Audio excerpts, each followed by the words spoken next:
Bismillahirrahmanirrahim. Alhamdulillah.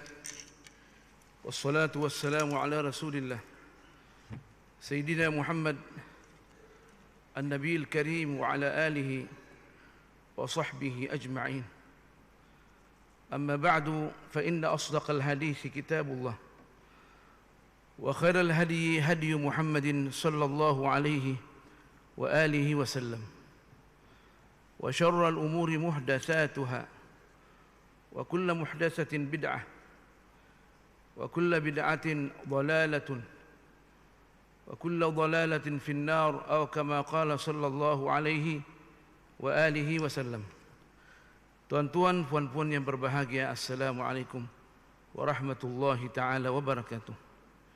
Segala puji bagi Allah Subhanahu wa ta'ala yang sudi mempertemukan kita kembali dalam kajian ilmu pengetahuan melalui kitab Ihya'i Ulumiddin lil Imam Abi Hamid Muhammad ibni Muhammad Al-Ghazali. Mudah-mudahan kajian ini dapat memberikan keberkatan kepada kita dalam memahami agama kita, terutama apa yang berkaitan dengan babul muamalat, bab muamalat dalam Islam. Kita akan menyentuh pada hari ini yaitu bab kitab yang kedua daripada Rubu'ul Ibadat, Kitabu Adabil Kasbi wal Ma'ashi. Prasyarat-prasyarat yang perlu kita jaga di dalam mencari nafkah dan kehidupan. Ini sangat penting sebab dia menentukan halal dan haram yang kita perolehi daripada pendapatan kita. Bila mana baik pendapatan kita, maka baiklah kita, jiwa kita, sebab makan dan minum ni ditentukan oleh mata pencaharian kita. Al-Imam Ghazali telah menyajikan kepada kita berbagai daripada ayat Quran dan ahaditsun nabawiyah sallallahu alaihi wasallam. Di antaranya qauluhu ta'ala wa ja'alna an-nahara ma'asha, dan kami menjadikan siang itu waktu untuk mencari rezeki. Ma'asha. Qala al-Imam Al-Ghazali fadzakarahu fi ma'radil imtinani. Allah menyebutkan kita mencari rezeki ini pada waktu siang merupakan fadlun minallahi ta'ala, kurnia daripada Allah Subhanahu wa ta'ala, di mana kita semestinya bersyukur kepada Allah Subhanahu wa ta'ala. Akan disebutkan bahawa mencari rezeki ini kerana Allah nak menjaga harga diri kita, harga diri anak-anak kita adalah merupakan ibadah. Akan dijelaskan apa yang kita masukkan pada mulut keluarga kita, anak-anak kita, daripada benda yang halal merupakan ibadah. Wa qala ta'ala wa ja'alna lakum fiha ma'aisha qalilan ma tashkurun. Banyak ayat dia lagi. Laisa alaikum junahun an tabtaghu fadlan min rabbikum wa akharuna yadribuna fil ard yabtaghuna min fadlillah fantashiru fil ardi wabtaghu min fadlillah. Semua ayat ini menggalakkan kita untuk mencari rezeki, untuk mencari kehidupan yang halal, yang mana dianggap merupakan ibadah, fadlun minallah, dari Allah Subhanahu wa ta'ala. Dalam satu hadis dikatakan minaz zunubi, qala sallallahu alaihi wasallam, minaz zunubi dhunubun la yukaffiruha illa al-hammu fi talabil ma'ishati. Di antara dosa yang mana dosa ini tidak dihapuskan kecuali kita berusaha semampu mungkin untuk mencari rezeki. Kerana itu kita mesti berusaha mengikut kemampuan kita untuk mencari rezeki demi untuk menjaga kehormatan kita, kehormatan anak kita, kehormatan keluarga kita, bahkan akan dijelaskan kehormatan jiran kita yang tidak mampu hidup mengikut dia punya pendapatan seharian. Wa qala alaihi salatu wassalam, at-tajirus saduqu yuhsyaru yawmal qiyamati ma'as siddiqin wasyuhada. Seakan-akan Al-Imam Ghazali meletakkan prasyarat bagaimana kita nak mencari rezeki yang halal. At-tajirus saduqu, peniaga yang jujur, sadiqun, jujur pada diri dia, jujur pada barang yang diniagakan. Yuhsyaru yaumal qiyamati ma'as siddiqin wasyuhada, akan dibangkitkan pada hari kiamat bersama orang-orang as-siddiqin yang benar perjalanannya menuju kepada Allah Subhanahu wa taala, dan bersama-sama orang yang mati syahid. Allahu akbar. Dua disebutkan dalam riwayat yang diriwayatkan oleh Al-Imam At-Tirmidzi wa Ibnu Majah. Jangan kira dia hadis palsu. Hadis yang mu'tabar dalam babil muamalat. At-tajirus saduq yuhsyaru yaumal qiyamati ma'as siddiqin wasyuhada. Bahkan akan ada dijelaskan bahwa at-tajirus saduq akan bersama-sama dengan Rasulullah sallallahu alaihi wasallam begini. Nah, Rasulullah perlihatkan jari tengah dia dan jari telunjuk dia. Maksudnya bersama-sama di Al-Firdausil A'la, tingkat syurga yang paling tinggi. Apa yang dipahami daripada hadis ini, bahwa kebanyakan peniaga ini adalah didasari perniagaan dia daripada penipuan. Nah, didasari perniagaan dia daripada penipuan, dan beratnya orang yang berniaga ini jujur. Nah, jarang sangat kita tengok peniaga-peniaga yang maju tu jujur dengan Allah Subhanahu wa taala. Nah, maka dikatakan akan dibangkitkan pada hari kiamat bersama dengan orang-orang fasik. Nah, kenapa? Karena mata pencaharian dia didasari dengan penipuan. Nah, dalam Islam tidak menerima kecuali benda yang baik. Innallaha tayyibun la yaqbalu illa tayyiban. Allah itu baik, dia tak menerima kecuali benda yang baik. Naam. Jadi kalau kita nak baik, baik jasmani kita, baik rohani kita, maka kita mesti jujur di dalam mencari sumber kehidupan kita. Sama ada kita kerja sendiri, kerja sama kerajaan, kerja sama orang lain, mesti kita jujur. Naam.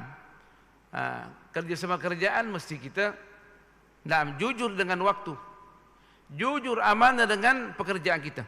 Naam.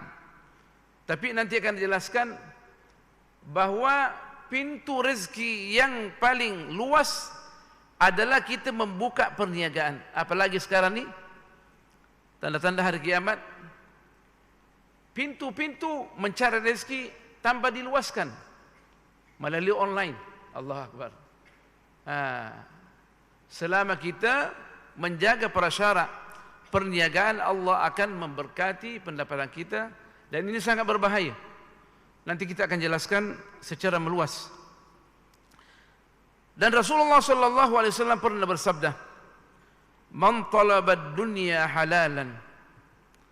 Barang siapa yang mencari dunia melalui jalur yang halal, tidak ada penipuan, ta'affufan 'anil mas'alati, karena dia tidak mau minta-minta kepada orang. Naam. Tidak mau minta-minta kepada orang. Naam. Mencari pintu rezeki. Wa sa'yan 'ala 'iyalihi, berusaha untuk menutupi keperluan keluarga dia, anak-anak dia, istri dia. Wa ta'attufan 'ala jarihi, dan dia mengasihani jiran dia, tetangga dia, memberikan sumbangan baik sedekah wajib, as-sadaqah al-wajibah maupun sedekah sunnah. Karena jiran kita ini sebagaimana kata Rasulullah sallallahu alaihi wasallam, hampir-hampir Rasulullah memberikan waris kepada jiran. Pentingnya kita memperhatikan jiran kita. Meskipun jiran kita itu bukan Islam, itu indahnya peraturan dalam Islam ini, hukmul mujawarah, hukum bertetangga.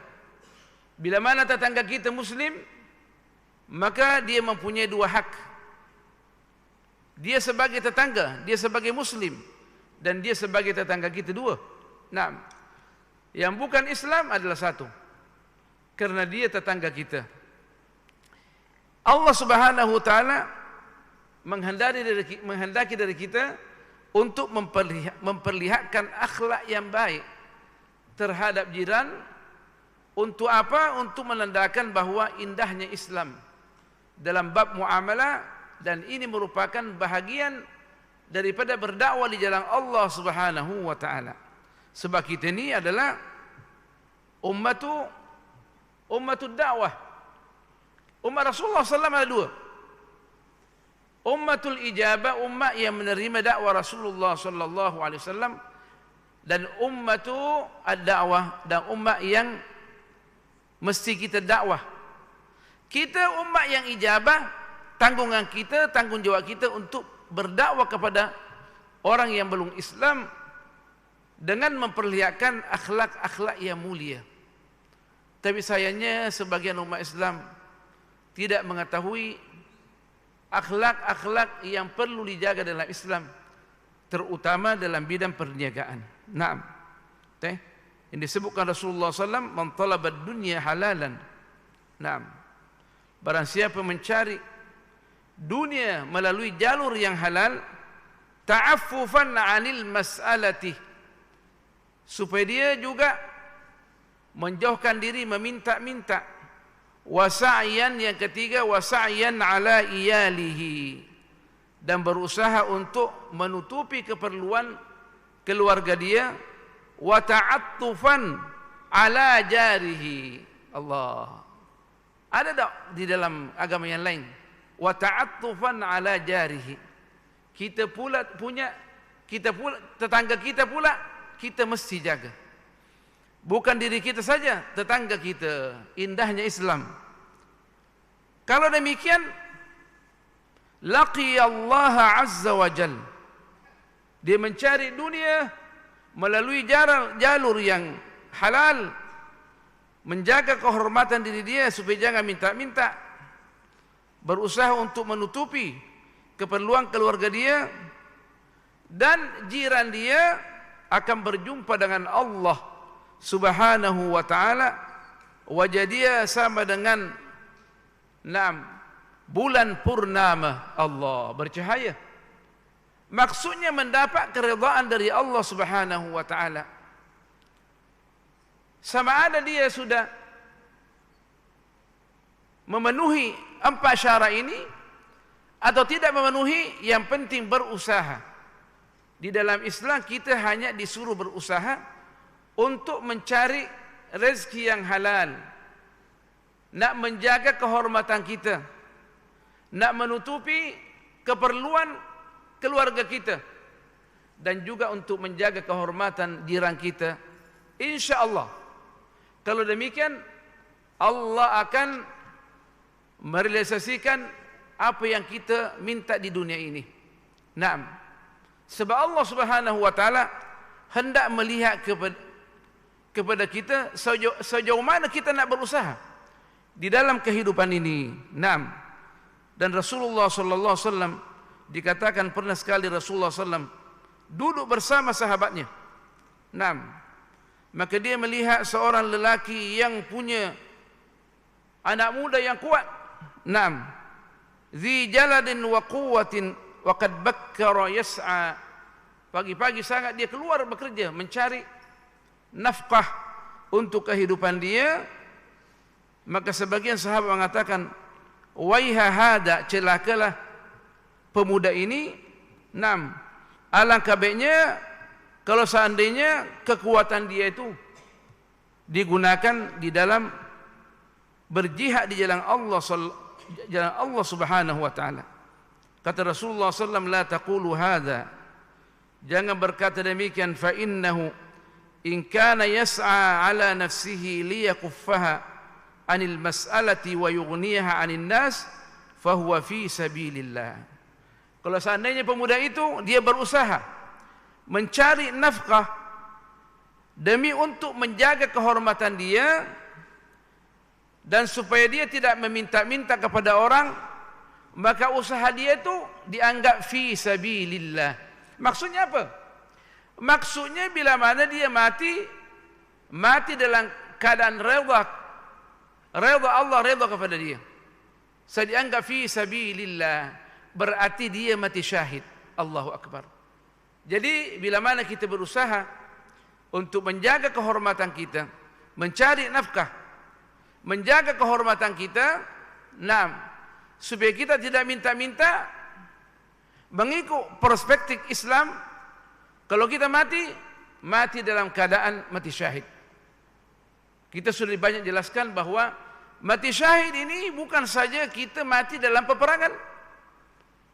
Mati syahid bila mana kita mencari keridhaan Allah Subhanahu wa taala, dalam jalan apapun, selama prasyarat itu diridhai oleh Allah Subhanahu wa taala, maka kita dianggap mati di jalan Allah Subhanahu wa taala.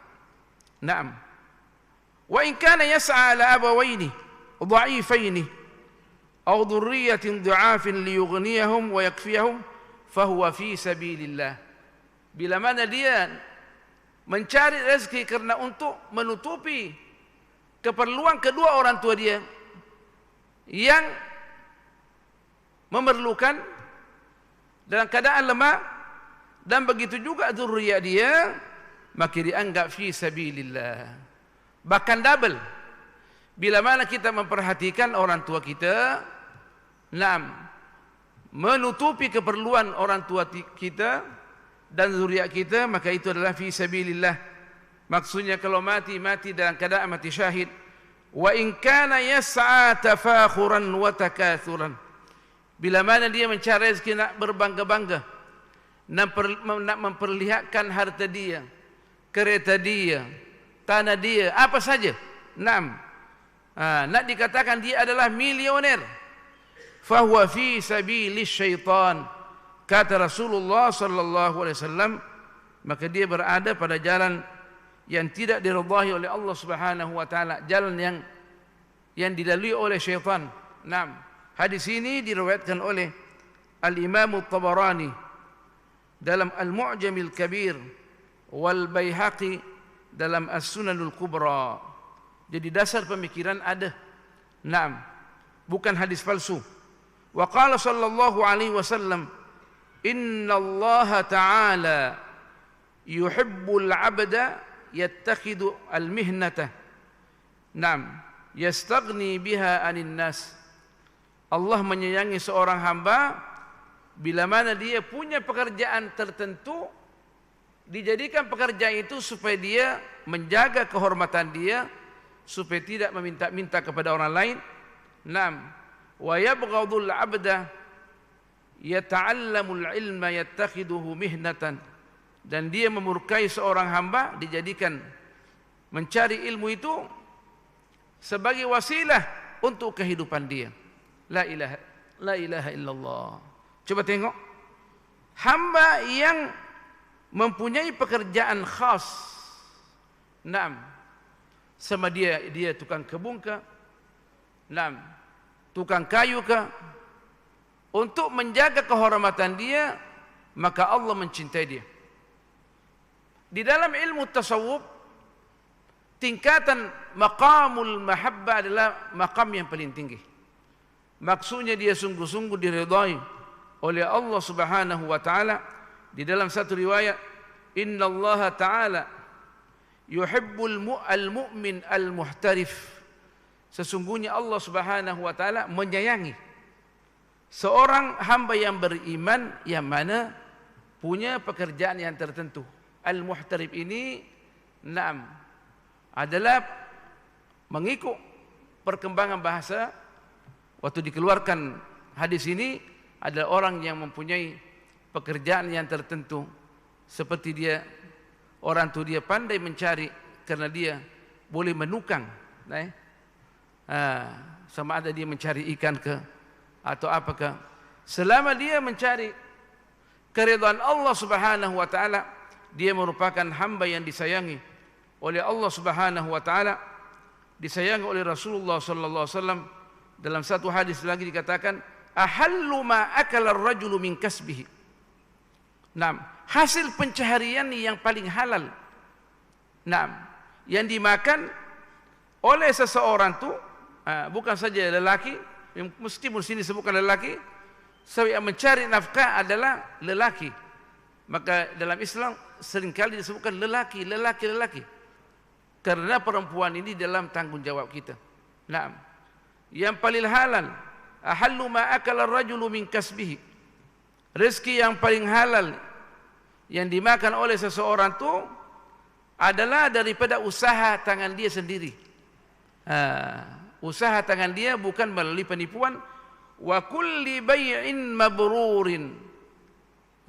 Dan semua jual beli yang diberkati oleh Allah Subhanahu wa taala tidak didasari dengan penipuan. Ini menunjukkan bahawa peniaga as-sadiq, peniaga yang jujur adalah akan bersama-sama Rasulullah sallallahu alaihi wasallam fil faradisil ula, pada tingkatan yang paling tinggi daripada syurga. Kenapa? Karena beratnya menjadi peniaga yang jujur. Sama ada kita berniaga online atau bukan online, selama kita menjaga persyarat ini, maka kita disayangi oleh Allah Subhanahu wa taala. Tuan-tuan puan-puan yang berbahagia, itulah yang dapat disampaikan. InsyaAllah kita akan sambung pelajaran kita pada adab-adab mencari rezeki, supaya apa yang kita makan dan minum itu daripada penghasilan yang diridhai oleh Allah Subhanahu wa taala. Subhanakallahumma bihamdik, nashhadu an la ilaha illa ant, nastaghfiruka wa natubu ilaik. Bismillahirrahmanirrahim. Wal 'ashr, innal insana lafi khusr illa alladhina amanu wa 'amilus shalihat wa tawasaw bil haqqi wa tawasaw bis sabr. Bismillahirrahmanirrahim. Alhamdulillah wassalatu wassalamu ala Rasulillah sayyidina Muhammadin an-nabiyil karim wa ala alihi wa sahbihi ajma'in. Allahumma 'allimna ma yanfa'una wa zidna 'ilma, faqihna fid din wa 'allimna at-ta'wil wa habibna ila al-muslimin waj'al lana lisana sidqin fil 'alamin. Allahumma ihfaz hadhihi al-baldah Terengganu wa sultanaha wa ra'iyatahu وسائر بلاد الإسلام واغفر لنا ولوالدينا ولآبائنا ومشايخنا ومن له حق علينا وصل اللهم على سيدنا محمد والحمد لله رب العالمين والسلام عليكم ورحمة الله تعالى وبركاته.